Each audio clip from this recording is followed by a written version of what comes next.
And after getting consent to search the car, the trooper noticed bullet holes in the car as well. Look at him. Look at him. Please don't open. Oh! He like, please don't open it. He biting his nails and Put your hands up. Put your hands up. Put your hands up. I turned around, I shot him. This nigga crying. Now I need to stop shooting till the bullets ran out. So I know we all remember this viral video of the Louisiana State Trooper finding a dead body in the trunk. I popped the trunk. Sorry, there's a dead body in the trunk. We got the interrogation video and things get really interesting. But before we get into that, let's recap of what happened in the original video. A Louisiana State Trooper was patrolling and seen an orange and black Camaro speeding, doing 73 in the 55 miles per hour zone. Why are you speeding? Good afternoon, I'm Trooper Nielsen, Louisiana State Police. The reason why I stopped you was for speeding.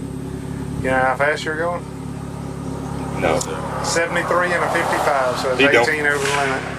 The driver was also smoking marijuana. Is there any weed in the car? Come on, bro. Yes or no? Just a doobie in the ashtray, like. Okay. Other than that, there's anything else? Busy. After not knowing where his address was, the officer got kind of suspicious. All right, where are you headed right now? I was headed back home. You can hear it in his voice. He already sounds suspicious in his voice, and I'm gonna keep it a bean, bro. As a person who got pulled over by the police, they don't care how much weed you got. It could be 1 gram of weed. You could have a 0.6, not even enough to fit a full blunt, and they'll still arrest you. Where's home? You know what I'm saying? They don't care. What's your address? No, stop. Or they might not arrest you, but they'll definitely search. It's easy. It's easy to answer this. Where do you live? And after getting consent to search the car, the trooper noticed bullet holes in the car as well. Hey, all right, now, step here. When did all this happen? My nigga. When did all that happen? That happened. When? My brother, he said it. How long ago? Days? Yeah, it was like. Okay, come back. Just leave this here. The things get really strange when a random guy pulls up and tell the trooper that the victim family is looking for that car and that the driver is missing. Oh! Okay. Huh? Okay. His family in Monroe is looking for him. A random car pulled up and said, hey, the nigga who owned that Camaro right there, he missing. That's not even his car who driving it. You snitch ass. Yo. Come on, OG, why you snitching, cuz? Okay. All right, somebody pulling up behind me, scooter. All right, thank you, fella. Hey, now. You a rat, bro. They done scared me to death. Well, how are y'all here? Cause my people from Monroe, that's them on the phone. What do you mean they were looking for him? They looking for him to call me. Rat. Hey. No. Okay, give me the phone. OG, man. And to make it even stranger, both the victim and the suspect is named Michael. All right, let me ask you something. Did you give me your right name? Yes, sir. What's your name? Michael Jr., I swear to God. Take it. Then the officer finally decided to open the trunk, and sadly, it was someone in there. Oh my God. See? Somebody, a dead body in the trunk? I'm gonna do the obvious thing I want to do. Yeah, you know what you want to do.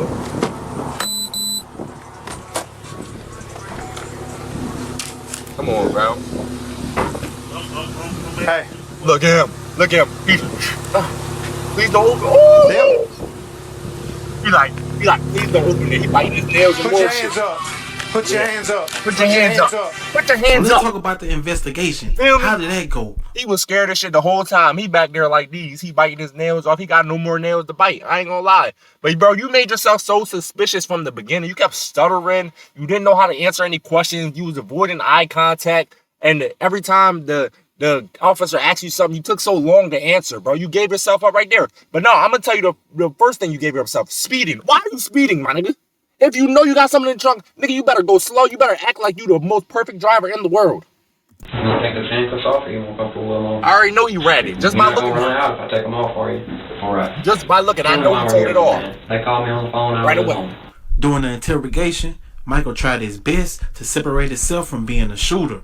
So basically, my friends wanted to set Mike up. Oh! Because they know he was loaded, like he had money and stuff like that. They hit me up, he was like, hey, yo, link with Mike. All you gotta do is just y'all can smoke together. And then when he drop you off, I didn't from there. So your dumb ass fell for it, didn't you? Now I'm gonna give y'all some game real quick. You know how they say the phrase "money is the root of all evil"? Well, that's wrong. The real phrase is "for the love of money is the root of all evil." Basically saying people who love and desire money so much they would do all types of evil things to get it. In this case, it was Mike and his homies. They loved money so bad they're willing to set up and kill somebody just to get a bag. You know what I mean? And niggas like that are dangerous. When the police asked who the shooter was, Michael tried to blame an innocent person that had nothing to do with it, which got him arrested as well. You got that? I know. Alright, so we got Cam. You ratting on He was innocence? the shooter, right? What did he shoot him with? He had charge 9. That bum ass. How do you know that? Like I saw it, like a charge 9, he had a extended clip. Okay. Michael tried to make it seem as if he was only there to help put the body in the trunk, not the shooter. You're still cooked. After that, shots just came out. Boom, boom, boom. Mike hit the ground. He was holding his stomach. He was like, bro, you shot me in my stomach. Ooh. After that, he ran to the car because he knew Mike had a gun too. He went in there, grabbed Mike's gun. Mike was on the ground. He just did it to him. And that was it. Stood over him. He shot him in the head. Oh! After that, he was like, pop the trunk, bro. Right here, pop the trunk. Pop the trunk. I just grabbed his legs, threw him in there. My nigga, you telling it all. He took the car, and I was like, he took the car with the body, and I was gone. After the So how you get in the car? You was driving. If he took the car, why were you driving the car? My nigga, that's why you don't take niggas like that look like this on drills with you. You can bro, if y'all really like that, y'all can assess a nigga. Y'all can look at a nigga and tell, okay, he ain't like that, bro. We not gonna take him on no drills. We not doing nothing. He gonna tell immediately. But I'm gonna keep it a bean. That's kind of false because most niggas gonna tell. 99% of niggas gonna tell regardless. I don't care how big or strong or tough this nigga look. He gonna tell regardless. When he get in that jet, yeah, he act gonna tell before, but he gonna tell. shooting, Michael said that Cameron took the car, but returned with the car and told him to go find somewhere to dump the body. So this morning he came and dropped the car over. He wanted me to get rid of everything. Like dump the car, like all this together. Bro, why? I would never was scared nothing. too. Like I was scared he was gonna do the same to me if I didn't do what he said. Cause like you see me, I can't really do nothing. Bro, He bigger than me, I can't do nothing. you sound like a straight up biatch, bro. What do you mean? You don't got a blick too? So you over here going on drills and you ain't got a blick. Now what if the boy Mike that y'all kidnapped, what if he got a busting at you? You wouldn't even been able to do nothing. So I just did what he said. The detective then asked where was he going right before he got stopped by the state trooper. Tell me about where you drove after you picked the car up this morning. When I picked it up, I went to Tallulah. I went to Tallulah again, yeah. What'd you do in Tallulah? I went and drove around to something like a complex type thing. Yeah. I drove. Hey, one of the biggest indicators and signs that somebody's lying while you're talking to them is them looking down. Because when they're looking down, they're trying to find a lie to make up. And when they're looking up, they're actually trying to think of and remember what actually happened. So he's lying right now. Full on lying. You giving it all away. I like 10 minutes and then I pulled out and I left and I went through Dale. I ate it, I think. The long road to come all the way around. I was just coming through Dale. You were headed to Owensboro. Tell me again why you were coming here exactly. He wanted me Who? Cameron, he wanted me to leave the car in the body. He wanted me to dump it. Okay. Who is that? Oh! He just got a little bit more repetition right though. So that was Michael's story for the first interview. So the detectives then went and interviewed everybody that he implicated in the story, and nobody's story was matching Michael's story. Oh! How am I going to prove that one was even there? Two, that he shot him. Right now, the only person I got is you.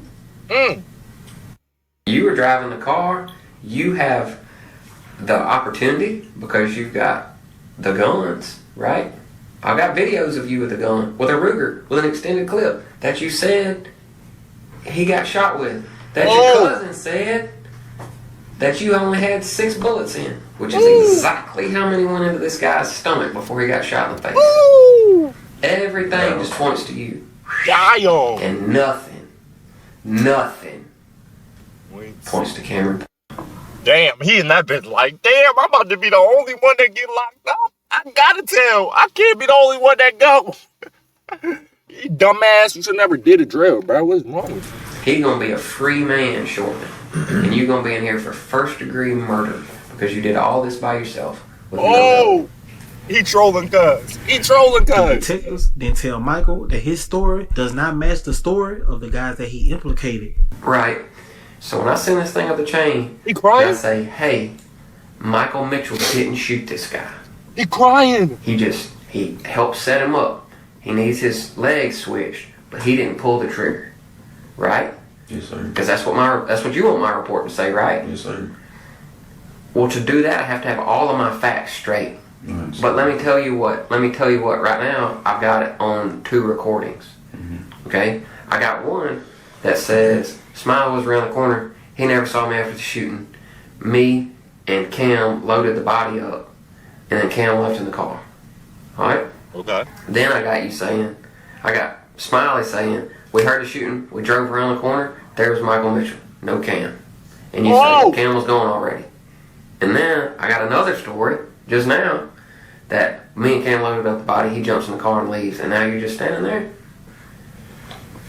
So these niggas, the niggas that he was with, told on his ass. They said we ain't have nothing to do with it. It was him. We drove around the corner and see his ass loading the body up and shooting niggas. Damn. Look, Smiley has nothing to lose. Well, he has a lot to lose, but he's not involved. So he told us a story that makes sense, that's understandable. Your story's the one it's not jiving. When the detectives interviewed the other guys Michael implicated, the real story come out, and the detectives hit Michael with facts and watch how his story change. Because Smiley's done told us a different story. Okay, he says they're sitting in the car, him, I'm assuming Jay and Pat, 2 dudes he don't know. He's in a car for 4 hours with him because you just bounced and he don't know where you at. So they're sitting around the corner and they hear, well, he don't hear it. He said one of the guys sitting next to him goes, did you hear that? He's like, what? Turns the radio down. He goes, that's gunshots.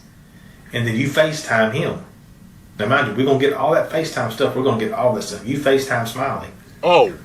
Smiley goes, he sat up. And you were telling Smiley that you shot this dude. He sat up. He said, no, y'all got the call? Y'all got the FaceTime call? No. I'll tell the truth now. Look at you, dumbass.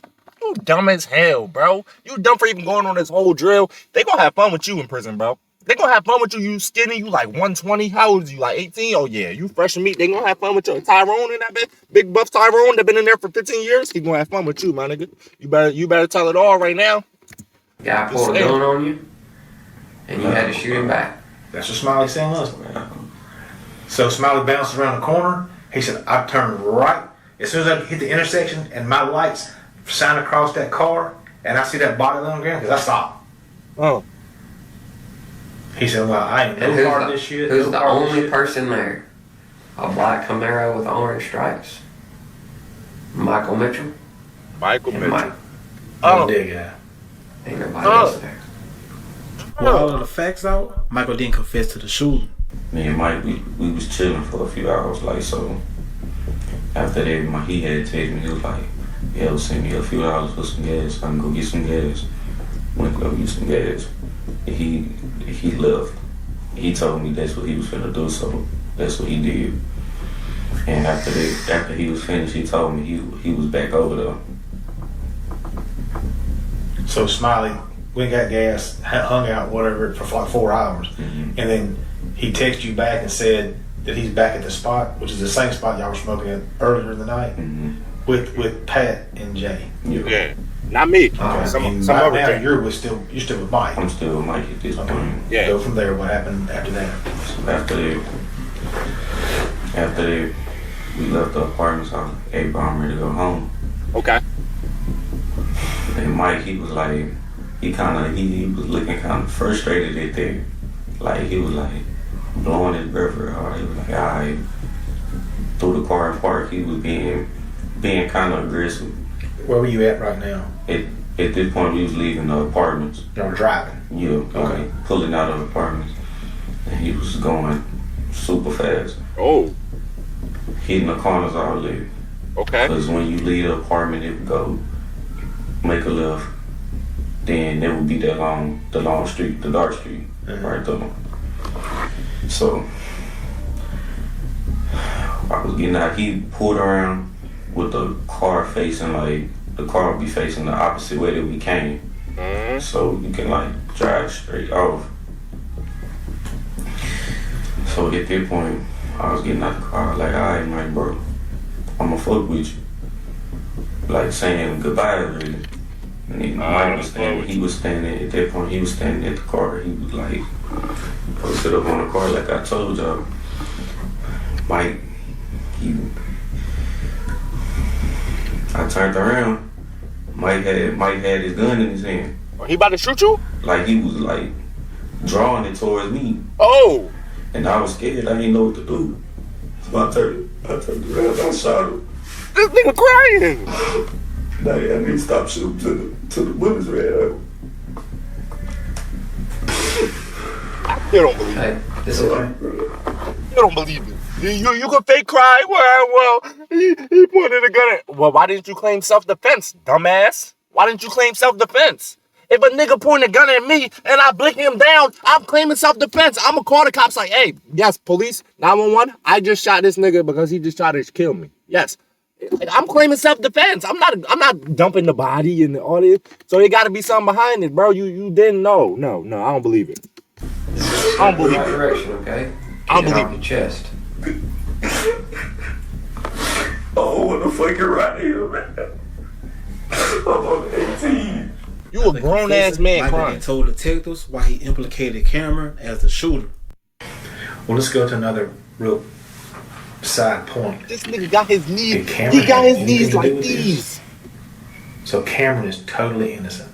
He got his knees like this.